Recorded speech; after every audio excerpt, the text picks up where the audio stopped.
Okay, it's day 95, and this is part one. And 11, I think I made 10 videos yesterday, so didn't quite get to Ocean's 11 here. But I did end the day with saying Ocean's 11 perhaps provides us a movie model, if you will, of what we had here in Bethesda. And I know the first thing everyone's going to say is, these kids aren't from Bethesda. They're from Potomac. They're from an even richer suburb than Bethesda, than Rod Rosenstein's Bethesda. Well, that's true, but play along with me and just think of the targets being in Bethesda. Think of the Navy being in Bethesda and also the Navy Warfare Center being out in Bethesda. But the question I asked last night was, if you could get a group of 11 experts in different things together to rob banks or a casino, could you get 11 Bethesda kids to rob the U.S. Treasury for defense dollars? And I'll go into who these two people are. This is Mark Judge. This is the person that Christine Blasey Ford said she saw in the parking lot of the Safeway in Potomac, Maryland. And this is Timmy Tobin, double T. Timmy Tobin is your guy who is probably where the event occurred. Now, this isn't Christine Blasey Ford as a high schooler. This is actually my friend Sweatneck here as a high schooler, and of course you've got Kavanaugh over here. But just interesting how these careers develop for these people. I just wanted to point out that Timmy Tobin, our favorite, double T, worked at Hogan Lovells, Purple Shovels. This is the dark weapons lawyer, if you will, that seems to be at the center of all this white mischief, white phosphorus sales, and all these different depleted uranium weapons and all these dark weapons that seem to be banned by the UN and other agencies, other organizations. And then, of course, Booz Allen, spy capital of the private spy capital of the world. And the question I want to ask is, when you start moving this business out to these private enterprises that are profit driven, then the spy kid's reality here becomes even more of a realistic possibility. Again, would you hire a nice young girl like this to go into being an assistant at NIH, the National Institute of Health? Now, I had my brother yesterday say that in top secret environments, you never walk out with a laptop, you never walk out with a thumb drive, you never walk out with any papers. Well, the only response I would have to that is Anthony Weiner's laptop, the thumb drive for Bradley Manning. And, of course, we have Sandy Pants Berger walking out of the archives. And then, of course, we've got Foe. We've got Foe going out of the NSA and Harold the Purple Crayon Martin leaving the NSA with banker boxes full, 6 banker boxes full, as well as lots of classified material. So I don't know how they got it out. I've never worked in a top secret classified setting. My brother's worked in several, I think near a dozen. So he does know a lot about it. I'm not saying he's not an expert, but I am saying that there are these examples where the Hillary Clintons of the world go to the balcony of the 7th floor at the State Department. Their Blackberry sync up with somebody outside in a car. They figured out a way to do it. Otherwise, the information wouldn't have got out. That's the bottom line.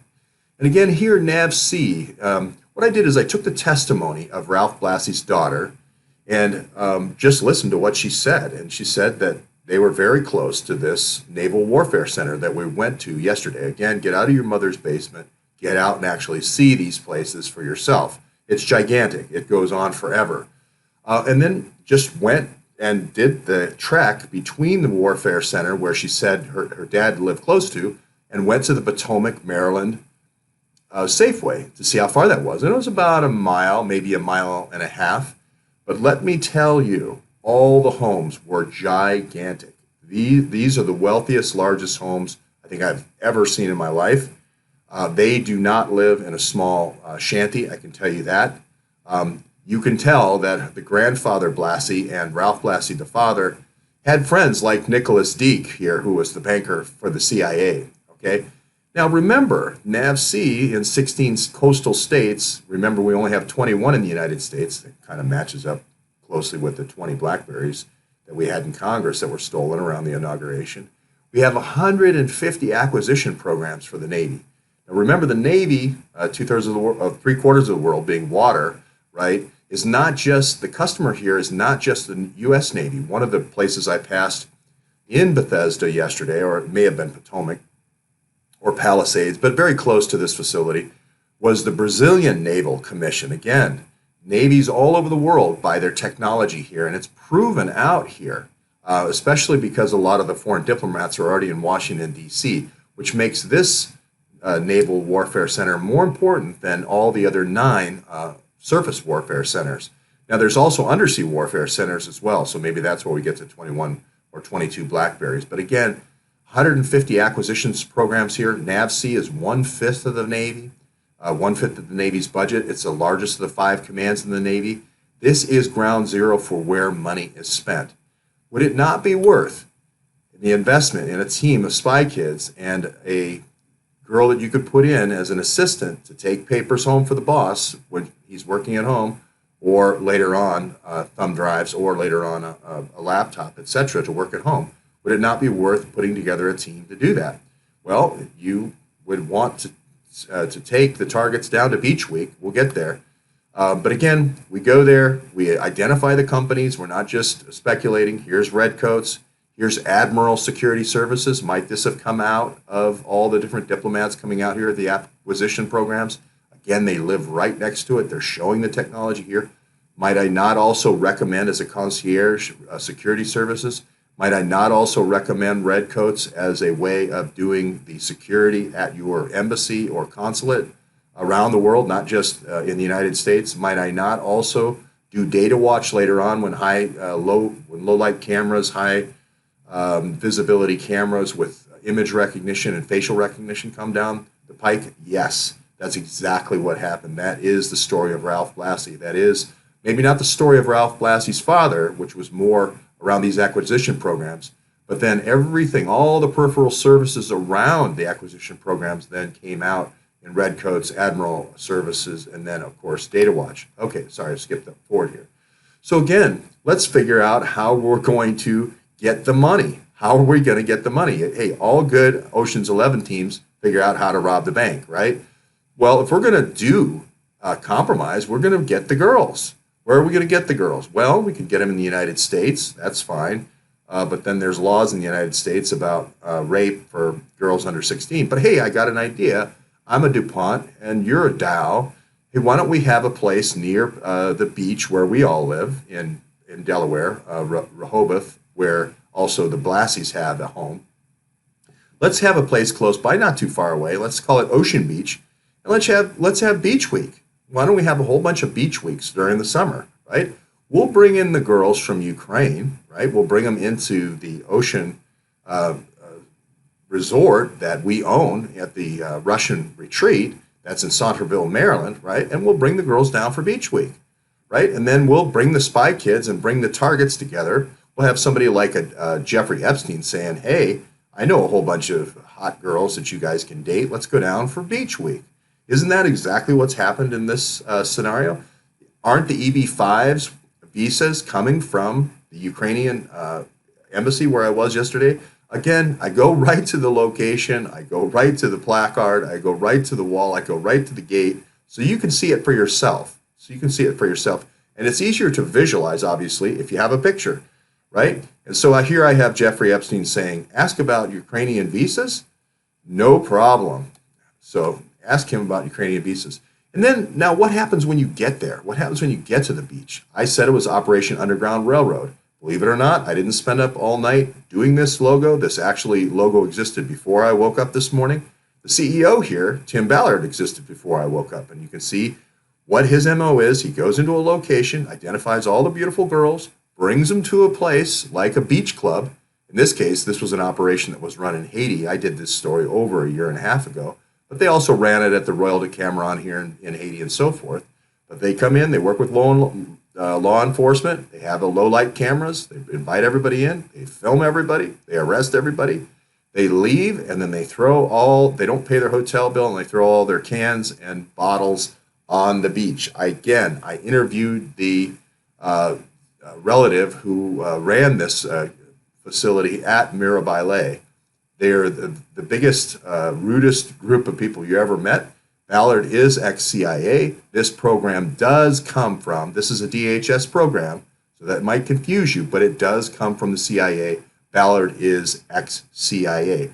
They try to make him out to be this Mormon goody two-shoes guy. He's not. These are all special ops guys, but these are the mercenary special ops guys. These aren't the special ops guys that you see on television, etc. This is all about, we're going to go under the color of law, having fun, filming a whole bunch of people and compromising them, then partying ourselves, and then throwing as much litter as we can on the beach and not paying our hotel bill before we go. Okay, so now let's talk about the actual testimony of Christine Blasey and show how we can dig into this spiring to see if a spiring actually does exist, right?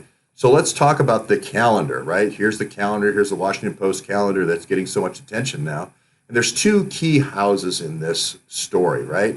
There's Richie Rich here. You're going to have Richie Rich's house is the beach house. Richie Rich is where they go on the weekend. We go to Richie's house. Rich Stanton is actually on the calendar that was published in the Washington Post. Okay, well, let's talk about Richie Rich. Well, where did he start? He started at the Office of General Counsel. I've been to this office. Again, get out of your house, H.A. Get out of your mother's basement. But where did he go to after that in 1995? He went to the Office of Independent Counsel. He ends up going to special counsel as well, working, I believe, again, with Kavanaugh on the, and Roger Starr on the impeachment of Bill Clinton. Now, this group, I'm not saying is aligned with Clinton. I'm saying it's aligned with the CIA, right? We need to learn more about Richie Rich. And this is why I do the drill down, because no one else seems to do it. Everyone wants to do rhetoric, right? I see Sean Hannity doing rhetoric on the right. I see all the other ones, MSNBC et al., CNN doing the rhetoric on the left. But the battle is won, consensus is made in the middle. My job here is not to actually present information that reinforces your opinions. I look at my job here as to be a counsel to the president, either if it was Obama or if it was Trump, to give them the best advice possible. And Trump took my advice yesterday, which is allow 5 days for this investigation and allow the investigation and the data to come back before you make a decision, so you can make an informed decision. Again, let's find out about Richie Rich and see if Richie Rich comes forward and says, yes, it actually was at my house. And yes, we did actually have 10, or we had 7, or we had 5 parties, or my house was just used that time, one time, all that summer, and then we rented it out the rest of the summer. Whatever the facts are, this will help us establish. We need to bring this forward and make this FBI investigation not hidden and opaque. So let's talk about one other house here. Well, first of all, again, this is the importance. This is Mark Judge. Again, you heard everyone screaming outside yesterday, subpoena Mark Judge. I think the middle ground here is to have Mark Judge come forward and do an interview, much like Swetnick is going to do an interview tomorrow night on Showtime at 8 o'clock. Again, the American people can see who these people are, what their roles were. He is going to be at the Safeway. We talked to the woman there at the Safeway yesterday. Again, which entrance did he go into?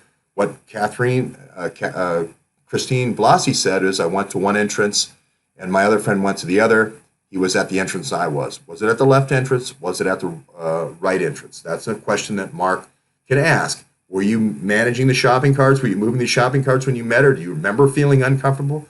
The investigator has to put them in the position. Where were you exactly? Show me where you were exactly, because there may be film or some other thing. And the other person may say, well, that's not actually true at all. You weren't there at all. You were inside by the Coke machine. Whatever the facts are, you have to drive the investigation and not wait for lame answers from the mainstream media, because you're not going to get the right answers in the mainstream media. You got to get out of your house, you got to get out of your mother's basement and drive the investigation, right?